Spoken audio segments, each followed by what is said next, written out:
Perdagangan internasional. 1. Pengertian perdagangan internasional. Perdagangan internasional dapat diartikan sebagai kegiatan jual beli yang dilakukan suatu negara dengan negara lain berdasarkan kesepakatan bersama. Dalam perdagangan ada dua jenis. Kegiatan yang dilakukan yaitu menjual dan membeli. Kegiatan menjual barang atau jasa ke luar negeri disebut ekspor. Pihak yang melakukannya disebut eksportir. Sementara itu, kegiatan membeli barang atau jasa dari luar negeri disebut impor. Pihak yang melakukannya disebut impor. 2. Faktor pendorong terjadinya perdagangan internasional. A. Perbedaan sumber daya alam. Indonesia merupakan salah satu negara yang dikaruniai sumber daya yang melimpah. Potensi tersebut mendorong Indonesia untuk menjual bahan mentah atau bahan baku seperti karet, kayu, minyak bumi, batu bara, dan sebagainya. B. Perbedaan selera. Misalnya, walaupun di Indonesia terdapat berbagai jenis buah-buahan, tetapi banyak masyarakat yang juga menyukai buah-buahan yang diimpor dari luar negeri. C. Penguasaan ilmu pengetahuan teknologi. Semakin tinggi tingkat penguasaan iptek suatu negara, maka barang dan jasa yang dihasilkan semakin banyak, berkualitas dan efisien. D. Adanya transportasi antar negara. Adanya kemajuan teknologi telah menciptakan berbagai macam alat transportasi. Hal tersebut membuat perdagangan internasional sebagai mudah dilakukannya. E. Adanya keinginan untuk memperluas pasar. Setiap produsen ingin memperoleh keuntungan yang besar. Adanya keinginan produsen terdalam negeri untuk mempromosikan produknya ke luar negeri mendorong terjadinya perdagangan internasional. Ketiga, faktor penghambat terjadinya perdagangan internasional. A. Perbedaan nilai mata uang. Adanya perbedaan nilai mata uang antara negara eksportir dan negara importir membuat transaksi tidak dapat dilakukan secara cepat karena perlu ada penyelesaian alat pembayaran yang digunakan. B. Pemberlakuan kebijakan perdagangan oleh pemerintah, misalnya kebijakan larangan impor produk tertentu atau pengenaan biaya masuk yang tinggi. Pemberlakuan kebijakan perdagangan tersebut bertujuan melindungi produk dalam negeri sesuatu negara. C. Kebijakan lembaga ekonomi internasional yang memungkinkan negara anggotanya, misalnya lembaga ekonomi ASEAN, yang memperlakukan tarif impor rendah bagi negara sesama anggota ASEAN. Dan untuk negara-negara yang bukan anggota ASEAN dikenakan tarif impor yang tinggi. D. Konflik dan peperangan. Keadaan ini membuat perdagangan internasional khusus bagi negara yang sedang mengalami konflik atas perang sulit dilakukan. 4. Alat pembayaran internasional. A. Devisa. Devisa adalah semua benda yang dapat disimpan di dunia internasional sebagai alat pembayaran. Devisa memiliki beberapa fungsi.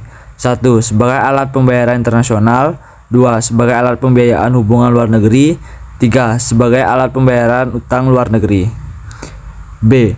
Kurs valuta asing. Valuta asing adalah mata uang asing yang digunakan untuk membiayai atau melakukan perdagangan internasional.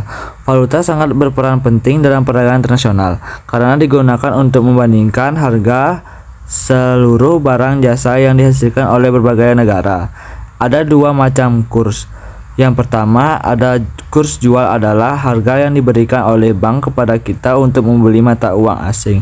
Yang kedua, kurs harus membeli, adalah harga yang diberikan oleh bank saat kita akan menukar mata uang asing.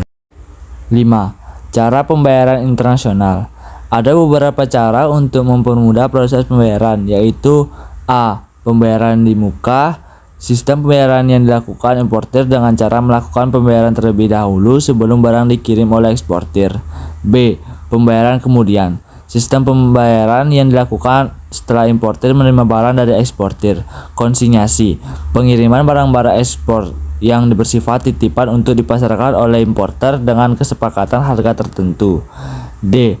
Pembayaran dengan wesel.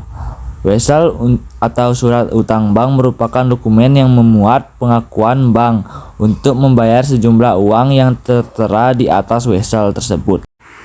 6. Kebijakan perdagangan internasional. Kebijakan tersebut antara lain sebagai berikut. A. Penetapan tarif. Tarif atau biaya adalah pajak yang dikenakan atas nama barang impor atau barang-barang yang melewati batas suatu negara. Tujuan diadakan tarif adalah untuk mengisi kas negara, melindungi industri dalam negeri.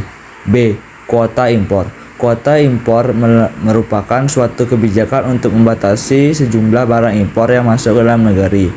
C.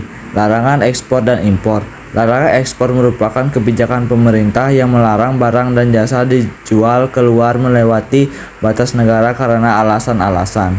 D. Subsidi. Subsidi adalah bantuan yang diberikan pemerintah kepada produsen dalam negeri agar dapat menjual barang lebih murah sehingga dapat bersaing dengan barang impor. 7. Manfaat perdagangan internasional. A. Manfaat umum. Pemenuhan kebutuhan, memperoleh keuntungan, memperluas pasar perdagangan. B. Manfaat di bidang ekonomi, memenuhi kebutuhan dalam negeri, menambah lapangan pekerjaan. C. Manfaat bidang sosial, dapat mencegah terjadinya krisis, mempererat hubungan antar negara. D. Manfaat di bidang politik, dapat dikenakan sanksi ekonomi yaitu dengan tidak diperbolehkan negara-negara lain untuk menjalin hubungan dengan negara tersebut. Peran internasional dapat mempererat hubungan politik antar negara sehingga dapat menjalin persahabatan antar negara.